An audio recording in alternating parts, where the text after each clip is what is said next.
Potentially a big AEW match for All In could be canceled. We're going to talk about it coming up right here on The Ango Show.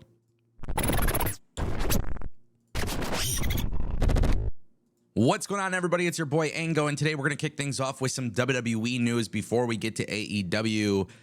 Triple H, WWE have some internal plans for a long-term babyface push, and that is because WWE has finally opened up their eyes and realized that these guys are worthy of it.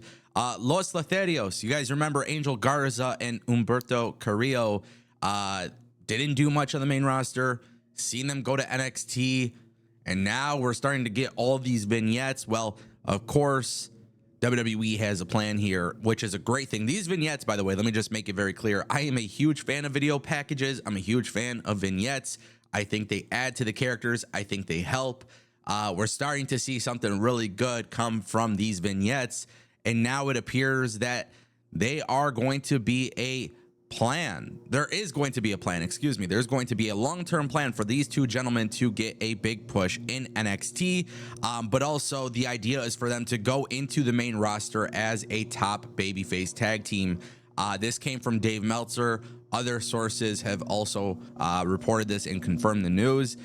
Basically, what WWE is looking for is they are looking for them to get over in NXT, right? They are looking at getting the overall character and the package down, the presentation right, have them in NXT, and then get moved up to the babyface. They want to get them moved up to the main roster and then ultimately become a top babyface tag team.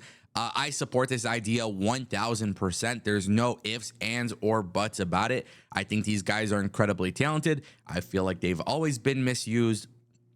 So now there is something very good that could come out of this. And look, I gotta be clear here, right? Like, I just gotta be honest. No matter how great you decide to push these guys, no matter how much you get their packaging down and their presentation right, WWE, it is your responsibility to make sure those tag team championships in that entire division is booked properly. We gotta split up those tag titles. We gotta really focus on those tag team divisions because there's a lot of good tag teams in WWE. But the problem is, right now, that's kind of one of WWE's weaknesses. So don't get these guys all ready for the main roster just for them to not have anything to happen on, television. Because at the end of the day, you got to look at the Creed brothers, and you got to look at, Wolfgang and Mark Coffey, right? You got to look at all of these tag teams. When I look at NXT and I see Gallus and Schism and, all of these teams, right? And then I look on the main roster and you got the Viking Raiders and Street Profits, and there's just so many great tag teams. But what's the point of them existing if there's not a tag team division actually being built on the television program? So don't waste your time trying to get these guys ready for the main roster if you're not going to take your main roster tag team title scene serious. Guys, let's turn our attention to some AEW news. Some very good stuff coming from backstage talks about Jade Cargill getting ready to return. There has been talks about Jade Cargill returning and coming back to AEW soon. Just keep in mind, the last time we talked about Jade Cargill, there was some rumors and some stuff that Jade Cargill was probably not going to be involved in wrestling anymore, which was very disappointing news. If you guys watch my channel, I often talk about how Jade Cargill is very, very good and has the possibilities of being I think she could be the biggest crossover star for AEW. And what I mean by crossover star is somebody who can go and excel in Hollywood, film, television, music industry. Like, there's a lot of things that Jade Cargill can do. She could be a crossover star. I expect Jade Cargill to be the one on the red carpets waving the AEW flag.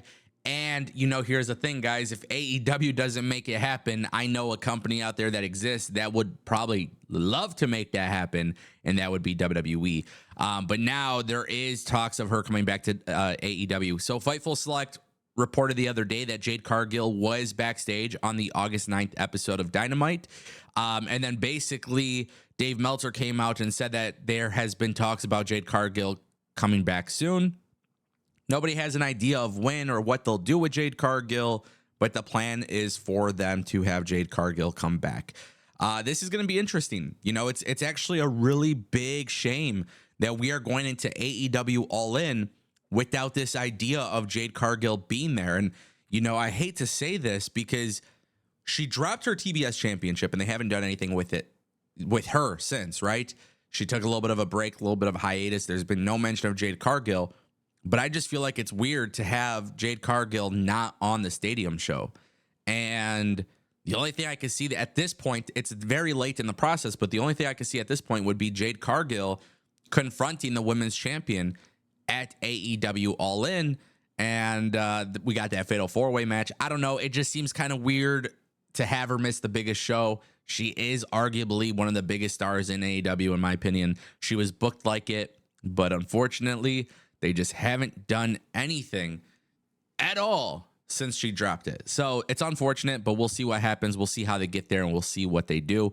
I want to turn our attention to Cash Wheeler. This was some very unfortunate breaking news, but I'm going to talk about this because I think it does impact the AEW product very interestingly, by the way. Let me make that clear. It's we don't know all of the story. So for those who don't know, the Orlando Sentinel first reported the news that Cash Wheeler, a.k.a. Daniel Wheeler, was arrested and is facing 1 count of aggravated assault with a firearm after being arrested on Friday morning by the Orlando Police Department. With that being said, Wheeler is going to have a hearing this afternoon in which it's been said that he has pleaded not guilty for his charge via his attorney on August 3rd. The charge is considered a third-degree felony in Florida. Here is the thing. AEW has responded to this. AEW has said, AEW has been made aware of the charge and we are closely monitoring the situation. Wheeler is fully cooperating with local authorities. Now, here's the big thing that I got to chime in on. I'm not a lawyer. I don't see any details on what happened, how it happened, anything like that. The reality is that there is no insight that I can give you in regards to Wheeler's arrest. We don't know the story. I see a lot of people on social media acting like they know the story. I am not here to give you that story. I'm here to let you know that he was arrested for aggravated assault. That came out because of the Orlando Sentinel. However, when you look at this report and you look at what's being said, it sounds like there was a warrant out for his arrest for weeks now.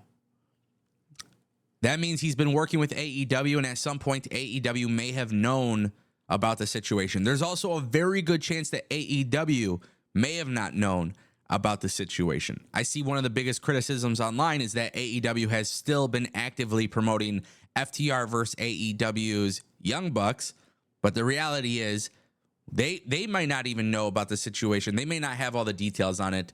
They may not know to the extent of whether he could travel or not. Obviously, with it being a third-degree felony, you know, maybe it prevents him from traveling out to Wembley Stadium, excuse me. Is this match in jeopardy? A lot of people believe that this match is in jeopardy. A lot of people believe that he's not going to be able to compete. You know, with legal processes, it takes a while, and we're not going to know for sure what's going to come out of this for a while. But as far as what he did or what the charges are or anything like that, I'm not here to give you guys my opinion on that because we don't know. And anything on the internet in regards to a legal situation like this, it just seems to be he say, she say. I can't even judge AEW because we don't even know if AEW truly knew or didn't know. But the reality is that this match could very well be off of AEW All In, which would be unfortunate. But we'll see how everything goes. And if anything big comes out of it, I will keep you guys updated. But as you guys all know, wrestling industry is very crazy right now. A lot of stuff happening. I'll be here to cover it. Let me know what you guys think down below.